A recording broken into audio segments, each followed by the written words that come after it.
Captain, we have them. We've established Transporter Lock, the Star Trek Discovery podcast. Join Ken and Sabriel each week as they explore strange new episodes, seek out new plots and new characters, and boldly go where no podcast has gone before.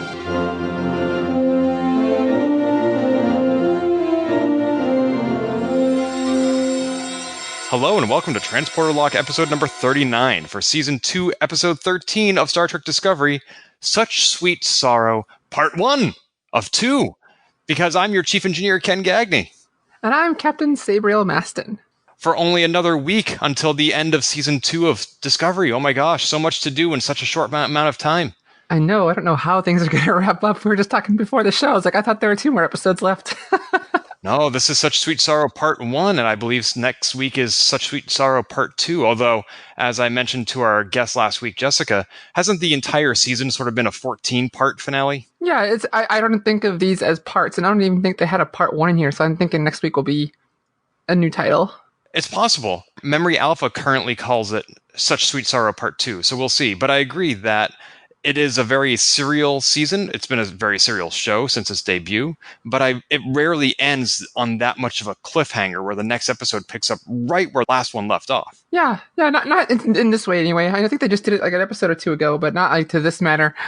Yeah, the Red Angel and Perpetual Infinity were definitely continuous. Michael Burnham's mom shows up, and the very next episode, Michael wakes up in sickbay and is like, "Where's my mom?" So that was very continuous. But yeah, this is definitely even more of a 2-parter. So in this episode, that is before the finale, what happened? So the TLDR for this week is that they try to destroy the Discovery because it has the sphere data that they can't delete, and the sphere data prevents the Discovery from being destroyed. So they realize that they need to use the time crystal to push Discovery into the future and away from Control's grasp. A red pulse shows up over the planet Zahia, where Tilly knows the Serene Highness Queen Poe, and so they go there and recruit her to create a way to power the time crystal without a supernova.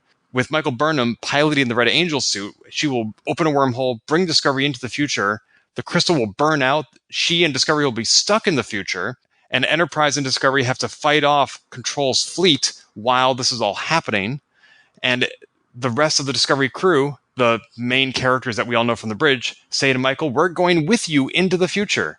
And so as they're preparing for this temporal journey, the Control fleet shows up, and Discovery and Enterprise prepare for battle.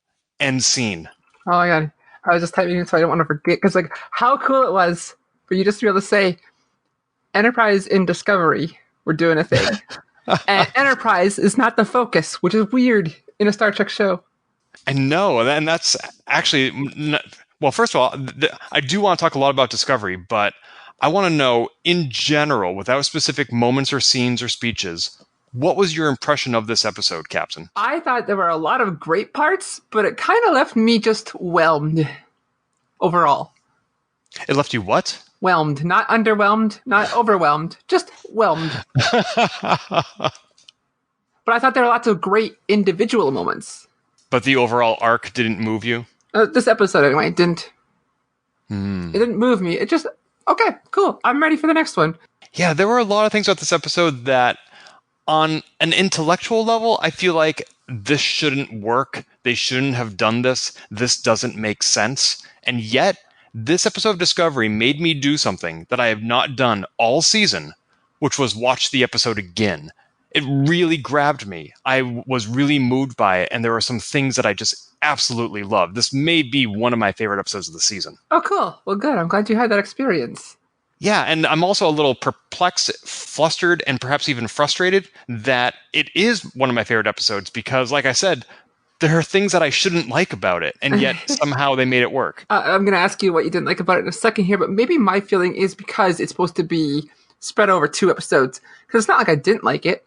I was just like, all right, I wish I had more. I feel like the next one will resolve everything about the first one that was left me just feeling, okay, cool, all right. Well, kind of like the Vulcan Hello and the Battle of the Binary Stars. You really can't appreciate one without the other. Yeah, so I'm thinking that might be it for me here. What didn't you like about this episode before we gush about all the stuff we did like? For those who feel that Discovery isn't Star Trek enough because it's too dark or too action-oriented, like the 2009 J.J. Abrams reboot, I think they'll love this episode because it was nothing but ponderous speeches. There was lots of that.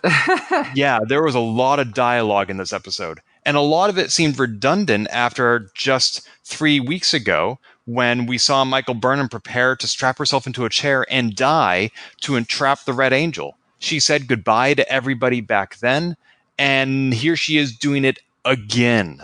And so that just felt like we just saw this. Why are you going through this again? Michael, we know how selfless you are. We know you're a martyr. You just proved it less than a quarter of a season ago. Why do you have to give us so much airtime to do it again? Yeah, and we got to see a bunch more people saying goodbye, a bunch of the secondary characters that aren't, we assume aren't going to die if they're going to be a season 3. But unlike Ariam, who, like, we got her big goodbye in one episode here, at least we're getting some character development is what I'm getting to. But unfortunately, they're leading up to, but the character's going to die. It's like, again, they're doing the same thing they did with Ariam. This time I don't think it's going to be actual dead. For most of the characters, anyway. Yeah, I think the character development is more meaningful here because I don't think these characters are going to die either. Developing a character immediately before they die is meaningful unless that's the only time they've developed the characters. And so I like that we're seeing these characters like Detmer over 2 seasons. We're getting a little bit more inside glimpses into who they are and who's important to them. And I think we're going to continue seeing that in season 3. I sure hope so. Yeah. And I do want to speak specifically about those scenes, but did we talk about what you didn't like about this episode? No, there's something I really didn't like. There's things I thought were weird, but the most weird thing to me was how Spock and Michael's parents, how Sarek and Amanda were able to get to Discovery. Felt so weird to me. There was a scene where they wanted to say their goodbye to Michael. And, like, how did they get to Discovery when Discovery's, like, on the run from Section 31? Or from Control? It felt so weird. They knew there was things going on, but how'd they get there? Like, we have no idea, like, where they are relative to Vulcan, I guess. But it just felt odd. I thought they were, like, at first I thought they were projecting themselves somehow through some Vulcan wizardry. But then it turns out, no, they're physically there.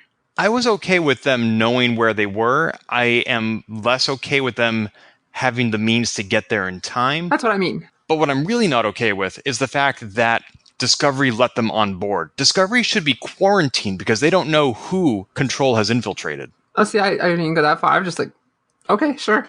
I mean, they're in the middle of a potential war. They're waiting for the enemy to arrive on their doorstep. And here comes this little ship saying, no, you can trust us. We're Vulcans. Let us on board. I would be like, no, back away right now or we will fire. That's also possible. They didn't deem it reasonable to show how they took care and that it wasn't them. I mean, there was lots of footage that we didn't see them flying there either. I mean, it's just, I'm happy they were there. I'm happy they got this really heartfelt moment, which I thought was wonderful. I just thought it was weird to me that they were actually there. And also weird that they gave their son the shaft. Didn't say a single word to Spock that we saw. No, Sarek actually said right there, he's like, he's respecting Spock's wishes to keep his distance. Yeah. Plus, at that time, Spock didn't say he was going with. Yeah, but still, this is going to be a battle regardless, and not everybody's going to come home alive. You would think that at least Amanda would want to say goodbye to her son. We don't know that they didn't either off camera. So we start off by actually mentioning the Enterprise and how cool it was to see them, and that's probably one of the things we loved about this show. Shall we start at the top and talk about how cool it was when they left the Discovery and went aboard the NCC 1701? I was swimming so hard when I saw the bridge of the Enterprise. It looks so good. Yeah, it's a perfect melding of how we remember it and how it would be if it was designed today. Yeah. Oh, I just loved it. And I loved Pike walking onto the ship after evacuating Discovery. And he's like, yeah, I'm home. And seeing things. And even having undertones of the TOS theme song playing in the background. Yes. Oh man, the set design was so cool. And like, they put so much work into the Enterprise that they have to use this for a spinoff. And it was so respectful of the original, such as how the turbo lifts work, which we saw again in Trials and Tribulations. Mm-hmm. Yeah, I just love all those details. It was so cool. And we got to see number 1 more, which I just love her so much. Yeah, number 1 said, "Welcome home, Captain." She didn't, again, say a word to Spock, who has been gone longer than Pike has. You would think that everybody would be overjoyed to see their chief science officer return. I mean, you're worth a Vulcan when you don't want to respect his emotional State, I don't know. And you also want to walk across the evacuation tubes that they extended? That was weird. That's something we've never seen or heard of before in Trek, and I was like, what in the world are they doing? When Detmer was maneuvering Discovery, I was like, okay, you're not near enough to the airlock. What are you doing? What are you doing? And then all of a sudden these come out.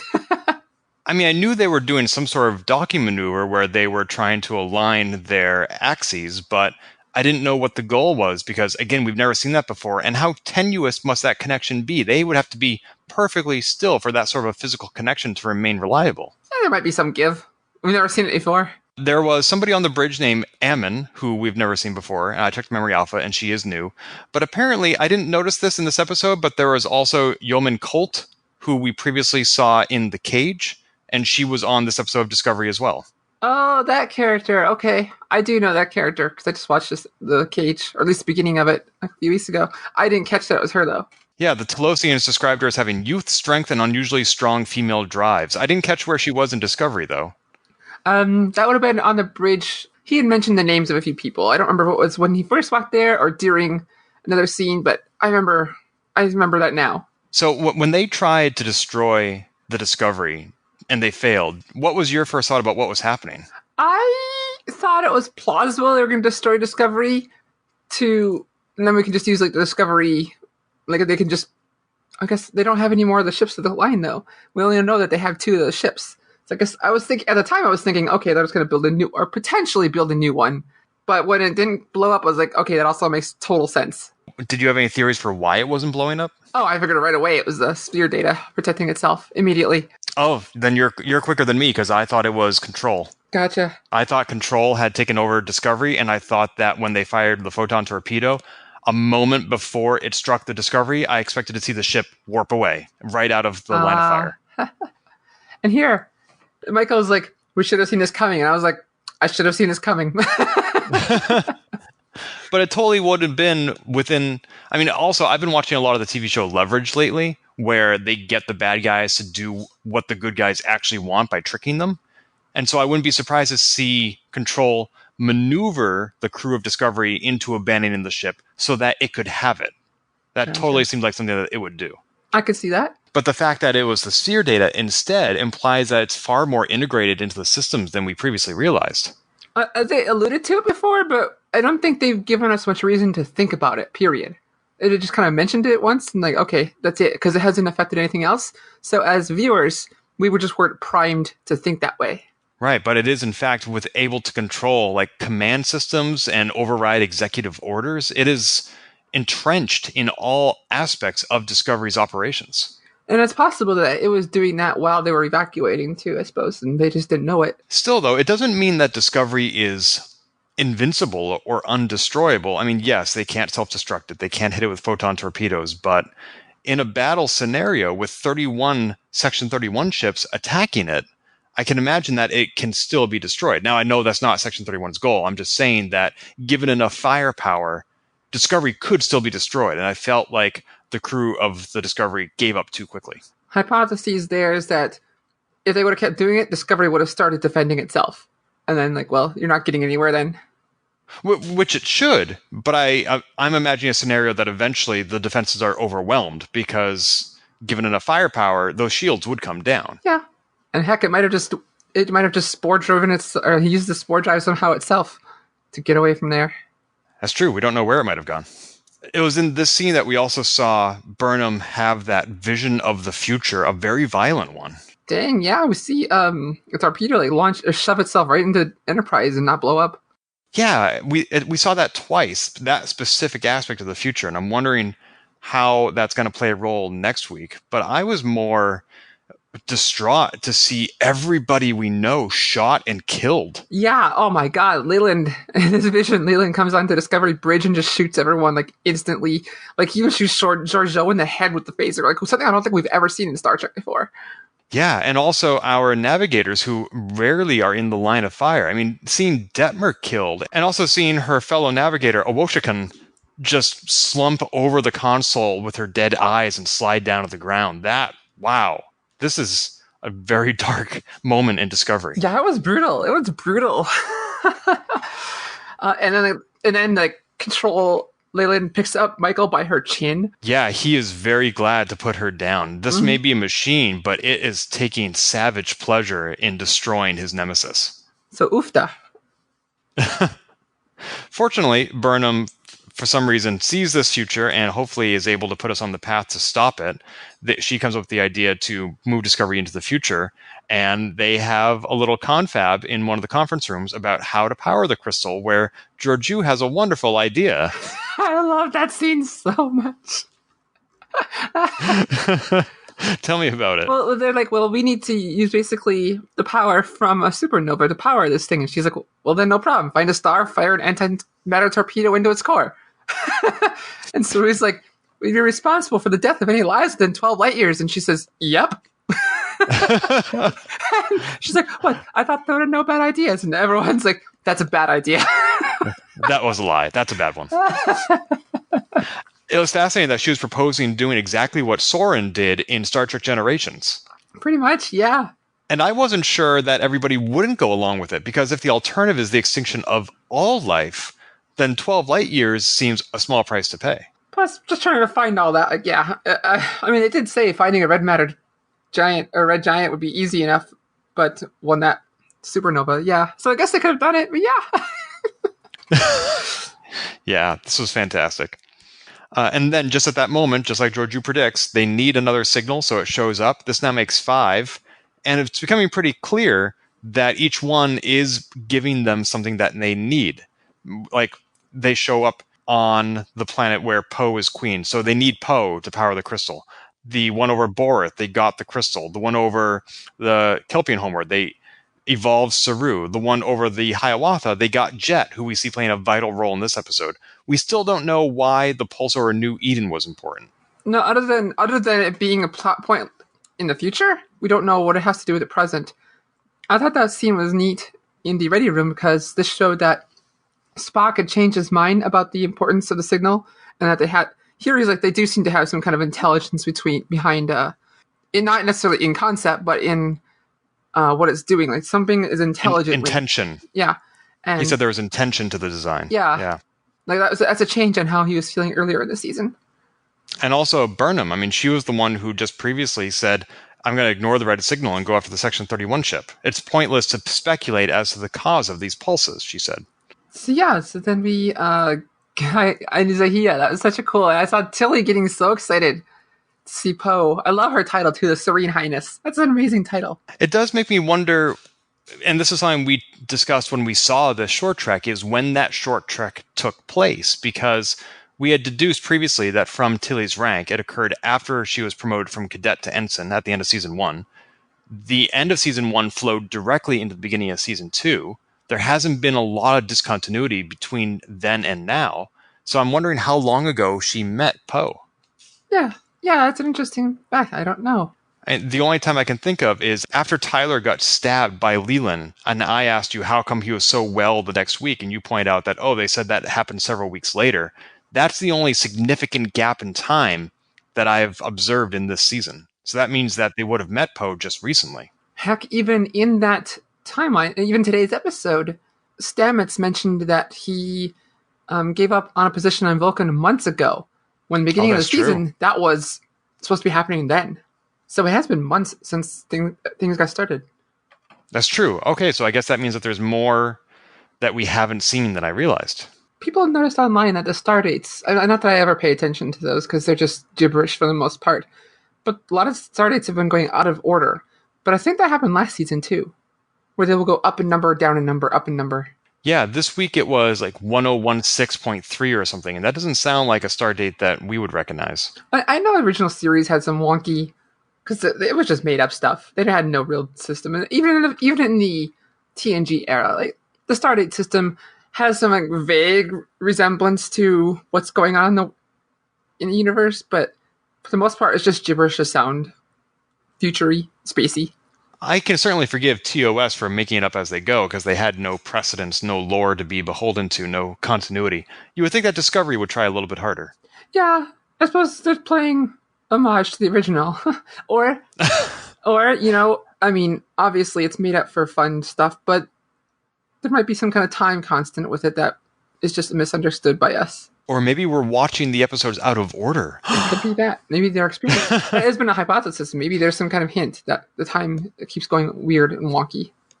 But that seems to be a very deep cut that I don't think they would actually pull. Yeah, that seems like a devious trap that fans would not appreciate. Yeah. So did you like seeing Poe again? I love Poe so much. I love when she comes on there. She's like, Pike's all trying to get all formal, and she just yells, "Tilly!" and they go and hug. I love Poe and Jet's interactions. They're really cute. I love that scene. I like you. I like you too. And then Georgiou, oh, good. We're all friends now. I love Poe's be like, or what was it? Something like, Georgiou made some snarky comment, and then Poe was like, since I am on a very important planet in basically I'm the most important planet in the galaxy right now, I made a law where I don't have to put up with snark. She just shoves her the bowl of ice cream that she has. There were a couple of great scenes where Georgiou was put in her place. She is usually the one with the upper hand, the one who is more devious and uncaring than anybody else in the room. And Poe is just like, nope, doesn't faze me. Get out of my way. Yeah. And, something similar happened later where Georgiou was stripping down Burnham, saying, I know what a selfless martyr you are, flinging yourself into the future like a galactic rubber band, and I'm not the only one who's going to take advantage of that. And Burnham's just like, hey, you know what? If we all survive, then you can talk to me about my gaping character flaws. Until then, see ya. Yeah. And Georgiou is just left there speechless, and we rarely see Mirror Georgiou act like that. No, she has been used to being Empress and just having upper hand. I freaking love it. I love Georgiou. But I'm also happy to see people put her in her place and have her go like, what? Yeah, and going a little out of order, as long as we're talking about Georgiou, near the end of the episode, she beams Tyler and Pike back to the Enterprise. And just before they disappear, she reveals, by the way, I'm Terran from your mirror universe. Why would she say that? She is just trying to mess with people. She loves to mess with folks. To me, it just felt like she's just trying to mess with Pike even more. And she has a smile on her face, and then he replies with a "Mirror universe," wink. Yeah, he said, what mirror universe? And I really believed him when he said that, because there's no reason he should know it. But that wink, I was like, how does he know? How long has he known? That blew my mind. I went back and I replayed that scene like a half a dozen times. To me, maybe, didn't, beginning of the season, didn't he know? Okay. Remember, beginning of the season, there was some kind of thing of like, they met for the first time on the show, but I can't remember if they might have had a past or not, like some kind of... Yeah, Pike said something like how you used to drink us all under the table, and I was wondering if that was a false memory that he was using to test her. Something like that. And also, at some point during this show, Michael, he knew Michael was hiding some things, and something about Georgiou. And he's like, what's going on? She's like, I'll tell you when it matters, kind of thing.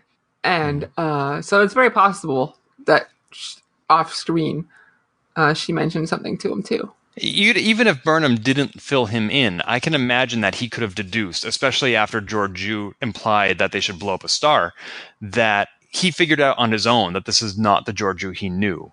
Yeah, but that doesn't necessarily equate to knowing the existence of a mirror universe. It's also possible that this is privileged information only made available to very high-ranking Starfleet captains. What I also found interesting was we were previously wondering why Georgiou would refer to the universe that's not hers as the prime universe. And this week, she didn't say she was from the mirror universe. She said she was from your mirror universe. So I like that. That makes sense. Yeah.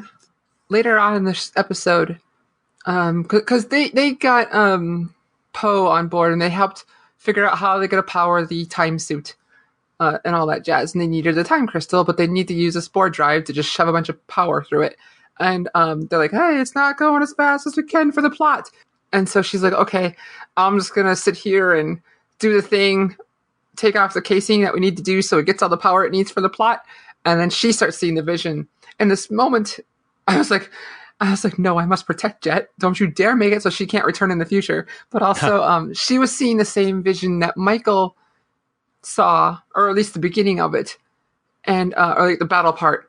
And to me, that was kind of saying like, so far nothing they're doing has changed the timeline yet, because she's basically for consistency to the viewer saying like things are going as they were seen before. Yeah, that occurred to me as well. I don't know at what point they are able to deviate from that future. I also don't know if Burnham was on the bridge of the Discovery when Leland boarded it. Shouldn't she have been off piloting the red suit somewhere? Yeah, it's possible that this happens before she can get to the suit. Like maybe they weren't able to hold off Section 31 as long as they had hoped, or Control. I keep equating them, but they more or less are the same thing at this point. So it's possible, like Jet didn't see that future, but maybe it's because she's not on the bridge. But it's also possible they've changed that much, but the battle still goes on. I mean, there's still a bunch of time is wibbly wobbly, and so we don't know exactly what. But for the most part, at least the battle seems to go exactly as Michael saw earlier, but maybe not the outcome. Yeah, it's showing Michael and Jet the exact same future, which is weird. I would think it would be a little bit more personal. And again, I can't help but wonder what that unexploded torpedo has to do with anything and why it didn't explode. Someone mentioned that Section 5, or Deck 5, has like sick bay and also has Kirk's quarters, captain's quarters. Now, obviously, it's not Kirk here, but maybe that's where captain's quarters are. So maybe it has something to do with one of those two locations. As for why they targeted that section, or No, for why it not didn't just explode? targeted, but that's where it landed, and maybe that's for a plot reason. Next week they'll be like, "Oh, this is where Culber is at, and he needs to get out of there before it blows up." I don't know. Great, we're going to get to see him die again. Or maybe like in Star Trek Beyond, somebody will climb into the torpedo like Scotty did and escape that way. Or like in Deep Space Nine, or they can deactivate the quantum torpedo that is launched into the Defiant. Or like in Star Trek Into Darkness, where it actually contains all of Khan Noonien and Singh's colleagues. Yeah. There are so many things that could be in a torpedo. Except explosives, apparently. Oh, I just thought of something. When they were leaving, Pike and Tyler said, "I need to leave before everything starts." And we don't know what that meant. We don't know where he was going. We didn't see him on the Enterprise after he beamed out. So where has he gone? What is he doing? He said something about someone has to make sure Section 31 is something's, or make sure nothing like Control happens to Section 31 again. Right. That's why he's not going into the future. Yeah, and that's why he's not going to be in the battle either. So he's basically like, this place that I've devoted my life to for 2 whole months, I love it so much. I have no really good other plot point other than this. I need something. I can't make it so they'll let me die before the season's over. Otherwise, I'll have no show to return to. But we still don't know what he was referring to Pike. Has he boarded Leland's ship? Is he actually somewhere on Discovery? Is he in the torpedo? Oh, he said he's going to leave the battle, so he can't be here when the battle begins. That's all we know. Okay, so that's okay. The other day, like now it doesn't make sense to me, but the other day I hypothesized, like, is he going to get the Klingons in this somehow? But no, I don't think that's it. Yeah, I don't think he is escaping just so that he can live and make sure Control doesn't happen again. I think he's leaving to do something that has to do with this battle. It might be that too, but he did specifically say he wants to make sure. So maybe it's both. I think making sure Control doesn't happen again is a long-term goal. I think saying that he has something to do that requires he leave is a short-term goal. And we don't know that that's true, but that's what I'm thinking. So during this battle, we also get the heartfelt goodbyes. Yeah, and there were a lot of them. Did anyone in particular stand out to you? No, I mean, we got to see more people. We kind of mentioned this before. We got to see a bunch more, like, people saying goodbyes. Like, Tilly says goodbye to her mother, and she's like, "I'm proud of me, even if you might not be." You see, Paul seems to have a brother that he's writing to. You know, I assumed it was a brother, too, but after a rewatching, he doesn't mention a pronoun, and it could have been a sister. It felt like brother, and I can't remember what triggered that for me. But it's possible. Maybe I missed that. But he's talking about his dad and how you were always able to translate for him. I wonder what that meant. Oh, just because parents and kids never speak the same language. Yeah, parents are difficult, but maybe it felt like maybe Paul got some of himself from his dad. Is what I kind of thinking. But then Oshigan sends a message to their parents, hoping they'll read it, but because we know they're Luddites or technological Luddites. Well, I was wondering about that because not just that her parents are Luddites, but also they have no subspace communication, so where are all these messages going to go? Enterprise has them, black boxes, which is that's another part people kept talking about, and it confused me too. Like, Discovery may only have ship-to-ship communication, but like Enterprise, Sarek and Amanda, Zia, feels like other places would have ways to talk to people. do a quick jump to Earth, say, hey, things are going down, then go back to where you're going to go. It felt like a lot of possibilities here were overlooked. Yeah, it wasn't clear to me if it was only Discovery's subspace communications that were shut down. If it was just them, then you're right. Then they could ship to Enterprise, and then Enterprise can relay everything. Yeah, and even on Rewatch, I was listening for it to make sure I heard the reference, and it only alluded to. They just kept saying we only have ship to ship a few times, but they didn't say if that meant we as in Discovery and Enterprise or just Discovery. But also doesn't mean Discovery could have just done a quick jump, which I suppose is technically still secret. So they don't want to just jump in. There's that. They don't want to just jump into someone who doesn't know, in front of someone who doesn't know that they have the spore drive, because it's a secret technology still to people who don't need to know it. But they also could have jumped to the Delta Quadrant and given themselves a lot more time to power up the time crystal instead of just jumping to an hour away from Section 31. That was the thought I had too. Like they said, like we need the power from the spore drive, so we can't use it for 12 hours. But like we could have done something first, real quick, before we did that. It's a little weird. It's a little weird to me. It is. Maybe we'll get some answers next week, but to me, it feels weird right now. Now, another reason they didn't want to contact the rest of Starfleet or couldn't, is because something Control said in the past, and I think I mentioned on the show before, is Control has said before it has enough sway and influence where it can guide the pieces away to wherever it needs. It can make the rest of the Starfleet go more or less where it wants to be. Yeah, as far as we know, it's only infiltrated Section 31 so far, but you're right. There's no reason to believe that it is limited to that part of Starfleet. Oh, yeah, it's used by all the Admiralty, but it's Section 31 has been controlled by Control. Right. There's plenty of reasons why no one else is coming, but it's weird that they can't talk to anyone. Yes, I absolutely agree. That was weird. And yet they nonetheless write these letters. Perhaps it's just cathartic for themselves. I liked Detmer writing a letter to her, presumably friend Tazzy. I thought that was interesting that of all the people in the world, she would write to a best friend. We didn't see many other people doing that. And we also saw not a letter, but a final, perhaps, encounter between Culber and Stamets. Yeah, oh man, it was a gut punch. Yeah, why was that? To me, it felt like he was coming to see if maybe he could work amends, and he lets Paul talk first. At this point, Paul has just accepted things, and he's saying, "I'm leaving." And then he was like, "Oh, yeah, okay, I'm gonna go to Enterprise after this." And so I thought, to me, it felt like Hugh was gonna say, like, I want to try again, and maybe invite Paul to go to Enterprise with them. And then Paul said, like, "All right," but before he could do that, Paul's like, "This is how things went. I'm out of here." And he just kind of accepted it, like, okay, maybe it is time to say goodbye. Yeah, I agree. After Culber had that convo with Jet last week, I feel like he was going back to Stamets to ask for a second chance. And they both started to say something, and Culber said, "You first." And I was like, that's always the wrong thing to do. And after Stamets said what he had to say, Stamets didn't say, "I'm sorry, I cut you off. What were you going to say, Hugh?" And so we never got to find out. And I feel like I hope they find a way back to each other after next week, and I don't know that they will. Yeah. It's a bummer. But maybe Jet and Poe will get together. Oh. Part of me was hoping that Stamets' letter would be to Hugh, and that he would say all the things that he wanted to say, or meant to say, but didn't say. And I like that he instead wrote to a sibling, because I felt like he'd already said what he had to Culber, but I wonder if maybe there was still something else to be said.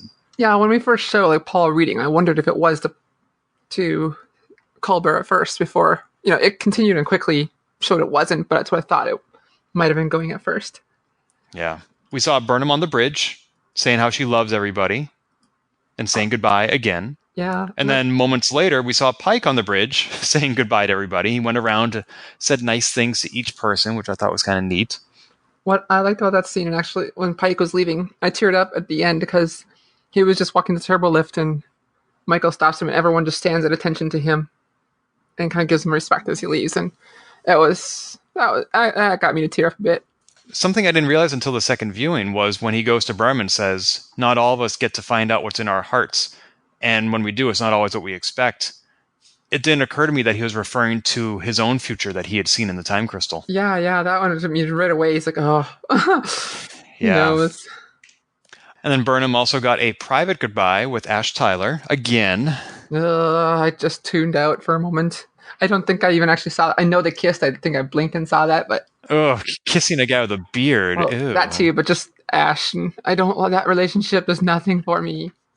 I agree the relationship is not great, but when she was walking away and he was all weepy, my first reaction was, oh, come on, toughen up. And then I realized, wait a minute, I am reinforcing toxic masculinity. If I was in his position, I would be teary-eyed and lip trembling as my girlfriend walked away. I would be doing the exact same thing. And so actually, in a way, I thought it was nice to see a different kind of masculinity being represented in Star Trek. Oh man, and here I had no idea he was crying. I honestly looked away both times I watched it and had no idea. Sabriel, you have to commit to the craft. You have to comment on everything. Ash Tyler is a neat character. His whole, like I said on Twitter the other day, I was like, please let this storyline die. This current storyline freaking die, or have some kind of epic reasoning in the next episode, because oh my god, I hate it so much. He would be a good character to have a heroic death. Yes. Oh my god, I was so mad when I was like, oh man, no, they're gonna put him on JoJo's Section 31 show. Oh, that's right. I forgot about that. That's probably going to happen. Oh, great. Well, we don't have to watch that one. Oh, what a way to bring it down. And then there was one more goodbye when she was leaving her quarters, Michael, and she bumped into Tilly, and Tilly grabs her hand, which I loved, and pulls her out into the hallway, and everybody's there. Yeah, everyone's there. It's like, hey, who wasn't there on the bridge? Or not, some of them weren't on the bridge, but they're like, all right, yeah, we're going to stay here on Discovery with you. And she's like, no. They're like, yes. Now, the part where Saru said, I'm sure whatever you're about to say is beautiful, but it's been decided we're running out of time. If I was the director and scriptwriter for Discovery, what I would have done was I would have given Michael a beautiful speech, and I would have had them rehearse it, and then when they go to record, I would have been to Saru, Doug Jones, I would have been like, hey, when she starts that beautiful speech, just cut her off. That'd be cool. I think it'd be hilarious because you'd get such an authentic reaction. True, but also then she would be like, ha ha ha, okay, cut, let's do it again. And they're like, no, that was real. I still would have done it because I'm cruel like that. But as you just said to me last week, it's very on brand for me to do a lot of extra work just to spite somebody. So I guess this is just another way I would do that. I also love that everybody was there and we're all like, and they all said, we're all going with you. And then Tyler hangs back and he's like, they don't speak for me. I'm not going with you. All right. So I have a lot of questions about their plan to bring Discovery into the future. But before we get to that, were there any other scenes that you want to talk about? No, we covered every single one of my notes. Me too. We took independent notes. I usually don't take any notes whatsoever. Once upon a time, you and I collaborated in Google Docs, so we saw the same notes. This week, we took independent notes. Huh. And that's all I had. Okay, so they want to bring Discovery into the future. Do we know how far into the future? No, that hasn't been said.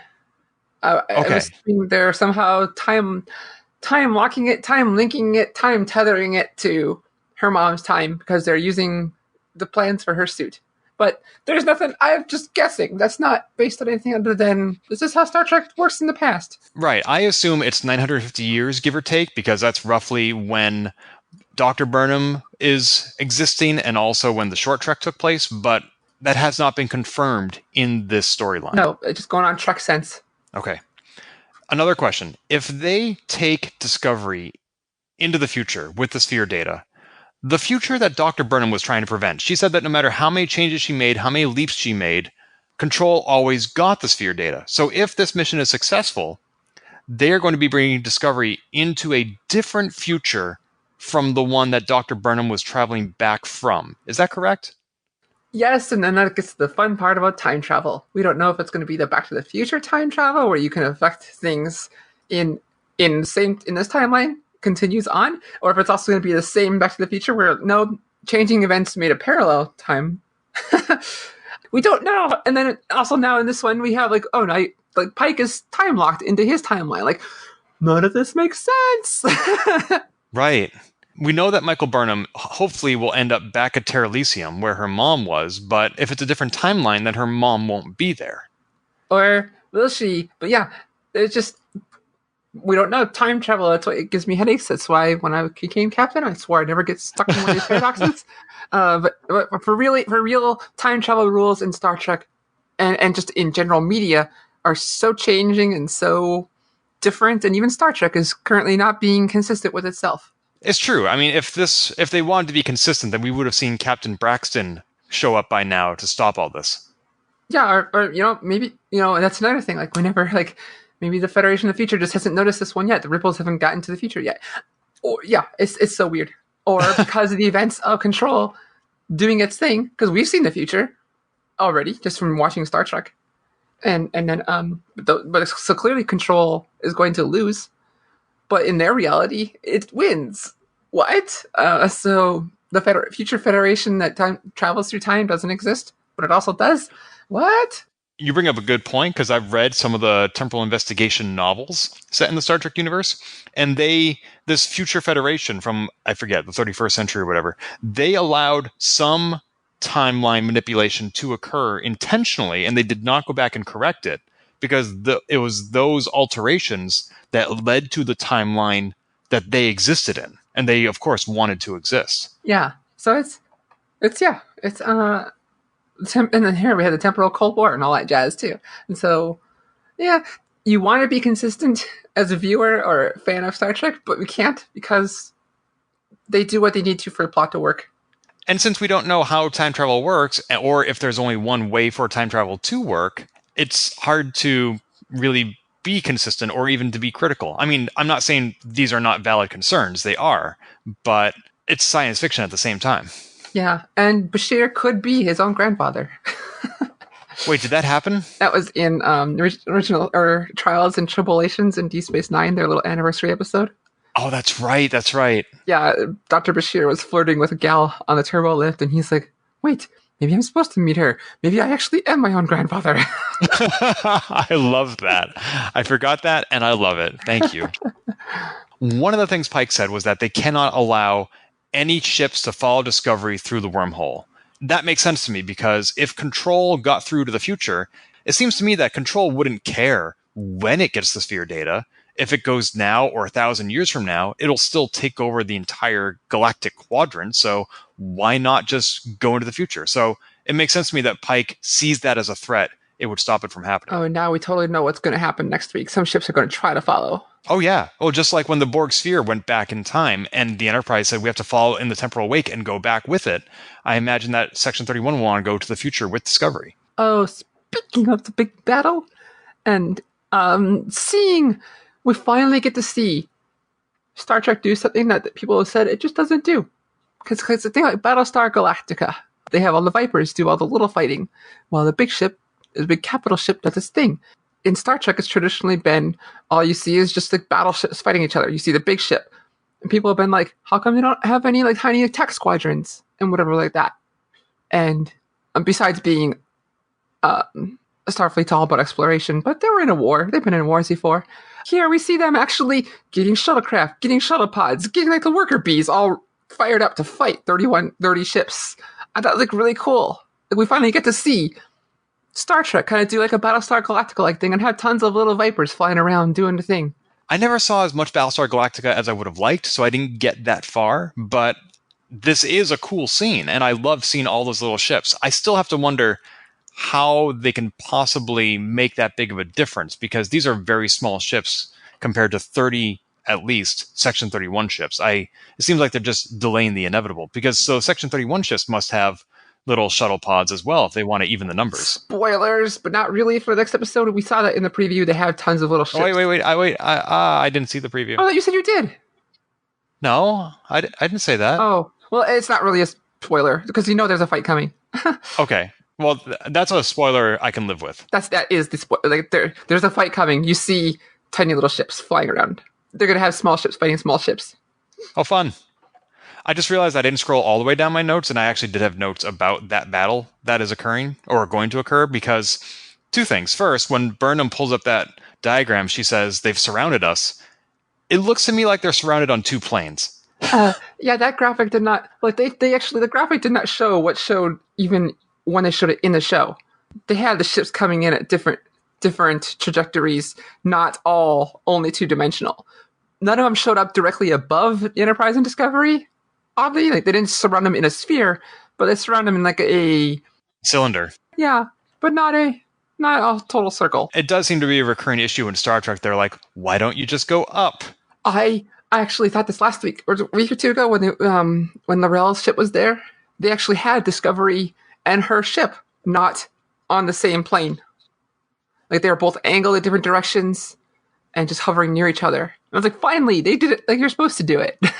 I think you pointed that out even way back in the Vulcan Hello that happened. Sounds right. Yeah. So like, they do it when it looks neat and I think of it, but the graphic, like I guess it's not a 3D screen, so maybe, who knows? I wonder why Control didn't attack as soon as they showed up. It seems like they're just almost like an old military battlefield waiting for everybody to line up and then the battle will start. It might be assessing the situation. Which is what Control does. Yeah.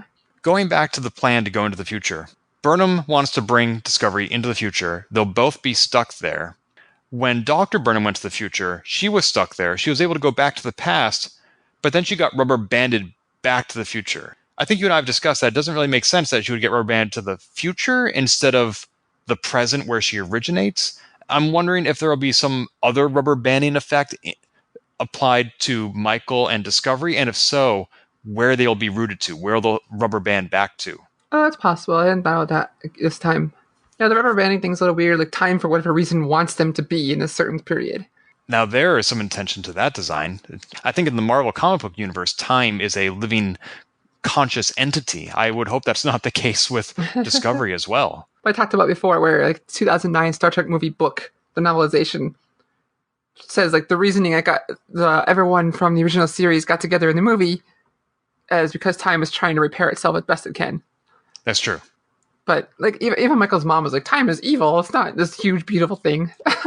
It's relentless and it comes for us all. That's right.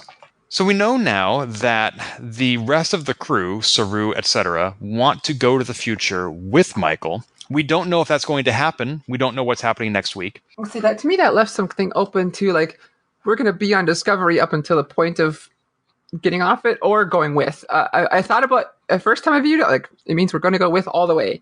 And the second time I was like, we're going to go with up until the time you take it out of here, or possibly that. So to me, I originally felt it means go with to the future. But now I'm like, there's some leeway there. Yeah, I thought they meant go to the future as well, because it sounded to me like they were not going to abandon Michael. Yeah, and why would they do all the goodbyes and all that jazz? Right. Yeah. But it seems increasingly likely that Calypso is going to be resulting from this storyline somehow, and that Discovery that's 1,000 years in the future is abandoned. And it seems like the ship's been there for quite a while, watching Calypso. Yeah, it seems more likely now that Zora, the AI, is the sphere data integrated with Discovery, but I still don't know where all the people went. So yeah, maybe Discovery is just left in the future while everyone else is somehow left behind. Like maybe something happens in the battle where some people have to leave the ship. That's definitely one possibility. I can see that happening. If they do go to the future, then I have no idea where they went or what happened to them. Yeah, the only constant we do know is that Spock said he's going with, and we know he continues on in our universe or the normal timeline. So right, that's true. Actually, you're right. That occurred to me, and I forgot to note it. I was also thinking about yesterday's Enterprise, where taking a ship from the present and sending its crew into the future can have disastrous effects. We've seen this happen. Not that, of course, the crew of Discovery knows this, but when you send somebody into the past, that can make a good difference. When you send somebody into the future, that can make a bad difference because it takes them out of the present, which is the future's past. Yeah, again, the time travel paradox. Like, why did that ever appear? When Star Trek is just weird with time travel, but I'm okay with it. Right, and these pulses are the result of future Michael going back and creating pulses that she already saw in her own past. And there are 2 more pulses in only 1 more episode. We assume it was Michael still. We don't know. That's true. We thought it was Michael the first time. It ended up being her mom. But now it does seem likely, unless the Time Crystal's vision of Leland killing Michael comes into play, we are led to believe that Michael is going to be piloting the Red Angel suit. Yeah. But we don't know where signals still. We don't know what's developing the signals. It's still, there's a lot to cover in one episode. Yeah, and last year, they wrapped up season 1 in the final episode, and there weren't a lot of loose threads, and they had time still for an award ceremony and to end on a cliffhanger that led directly into season 2.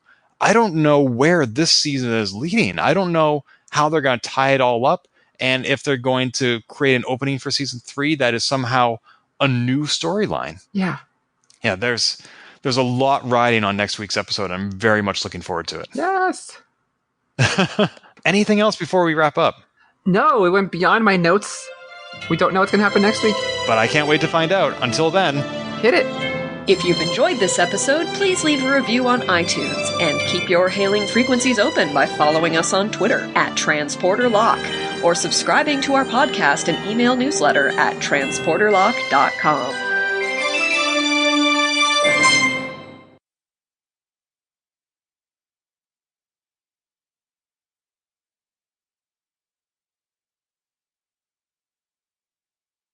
when Pike was saying goodbye to everybody on the bridge, and he said, "Lieutenant Nelson, you took Arium's place. Thank you." Mm-hmm. And that was somebody who they made a scene out of her arrival on the bridge a couple of episodes ago. She has chosen to stay on the Discovery with Michael. She was in that crew in the hallway who's going to go into the future. I don't know that she's really had any lines. I'm surprised how committed she is to Discovery. But I tried to find her in Memory Alpha, and I couldn't find her, which is weird, which means I wonder if I have her name wrong. It is Lieutenant Nelson, isn't it? I couldn't type top of my head. That's how little I remember the character already.